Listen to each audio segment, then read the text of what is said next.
লা ইয়াগুররান্নাকা তাকাল্লুবুল্লাযীনা কাফারু ফিল বিলাদ।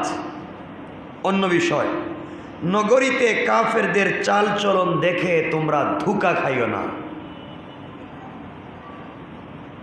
আগের কথাগুলো আমরা আলোচনা করি। আল্লাহ বললেন, যারা হিজরত করেছে দেশ থেকে,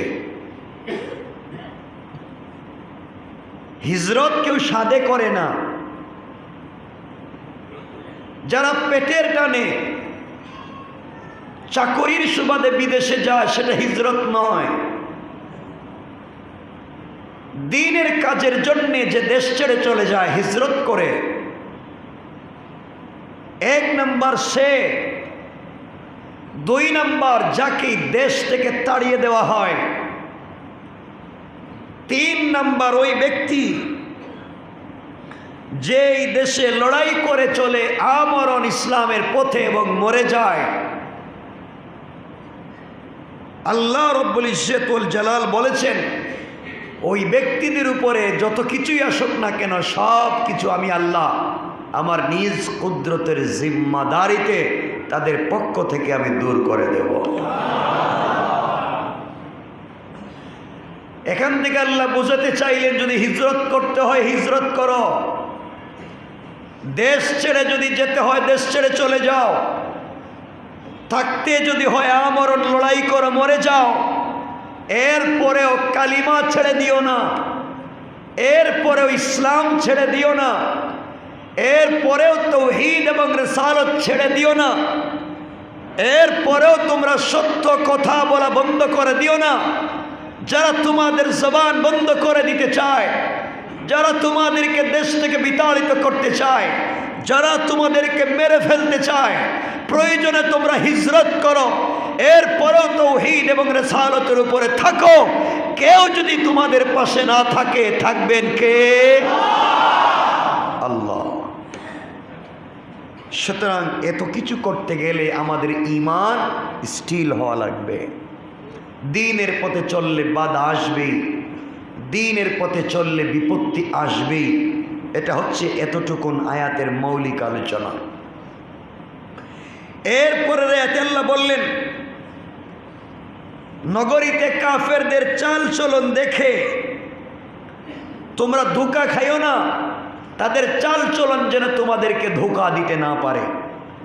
আল্লাহ বোঝাতে চাচ্ছেন, তোমরা যেই শহরে বসবাস করো, ওই শহরে যদি কাফেররাও বসবাস করে, তাদের উন্মাদ চলাফেরা, তাদের স্বাধীন চলাফেরা, তাদের পোশাকের অবস্থা, তাদের খাবার দাবারের অবস্থা, তাদের চরিত্র, তাদের সংস্কৃতি, তাদের আদর্শ, তাদের টাকা পয়সা, তাদের ঘর বাড়ি, তাদের গাড়ি বাড়ি সম্পত্তি দেখে তোমরা ধোঁকা খাইও না। ওরা ঈমান না থাকবার পরে এরা এত সুন্দর, ঈমান না থাকবার পরে এত স্মার্ট চলাফেরা করে, ঈমান না থাকবার পরও গাড়ি বাড়ি আছে, ঈমান না থাকবার পরও সম্পত্তি আছে, এগুলা মনে করে ধোঁকা খাইও না। বরং তাদেরকে এগুলা দিয়া পরীক্ষা করতেছি, আর তোমাদেরকে না দিয়া পরীক্ষা করতেছি কারা ঈমানের উপরে অটল থাকে, কারা নিজের চরিত্রের হেফাজত করে। তোমরা কাফেরদের বেশভূষা, কাফেরদের চাল চলন, কাফেরদের চরিত্র, কাফেরদের সংস্কৃতি তোমাদেরকে ধোঁকা দিয়া যেন তাদের পথে নিতে না পারে, তোমরা ঈমানের উপরে অটল অবিচল থাকো। তোমরাও যদি তাদের মতো হয়ে যাও, তাহলে মরার পরে কিয়ামতের দিন তোমাদেরকে তাদের সাথেই উঠাবো। কথা বুঝতে পেরেছেন? এখান থেকে কি বুঝছেন আমি জানি না। আমরা আজকে বিভিন্ন কাফেরদের, অমুসলিমদের বিভিন্ন প্রোগ্রামে আমরা যাই, তাদের প্রোগ্রামগুলোর খাবার খাই, তাদের সংস্কৃতিগুলো আমরা লালন করি, তাদের কৃষ্টি কালচার, তাদের চরিত্র, তাদের সংস্কৃতিকে আমরা লালন করি, বিজাতীয় সংস্কৃতিকে নিজেদের সংস্কৃতি মনে করি।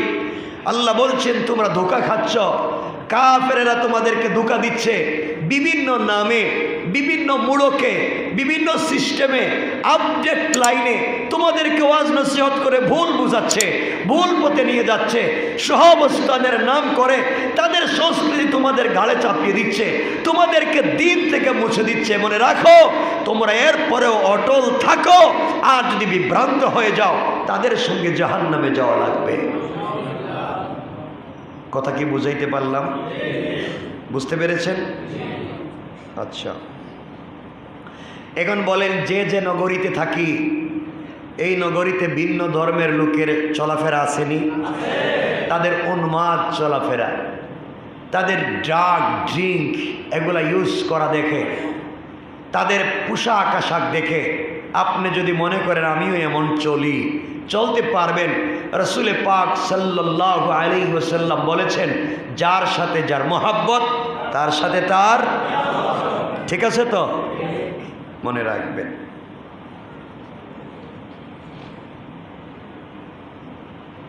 আল্লাহ বলছেন, যদি তোমরা তাদের বেশভূষা ধারণ করো, সংস্কৃতি নেও, তাহলে হবে কি?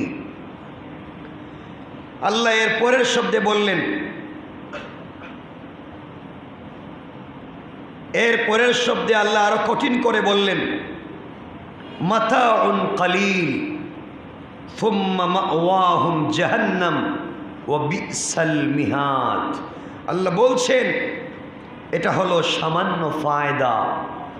তোমরা সামান্য ফায়দার জন্য, সামান্য একটু আনন্দ উপভোগের জন্য, কয়েক মিনিটের আনন্দের জন্য নাচ গান অশ্লীলতায় ডুবে পড়লে, তাদের সংস্কৃতিকে গ্রহণ করলে, কয়েক মিনিটের আনন্দের জন্য, মনে রাখো আনন্দ ছিল কয়েক মিনিট, আর আল্লাহ বলছেন সুম্মা মাওয়াহুম জাহান্নাম, কিন্তু ঠিকানা করে নিলে স্থায়ীভাবে জাহান্নাম।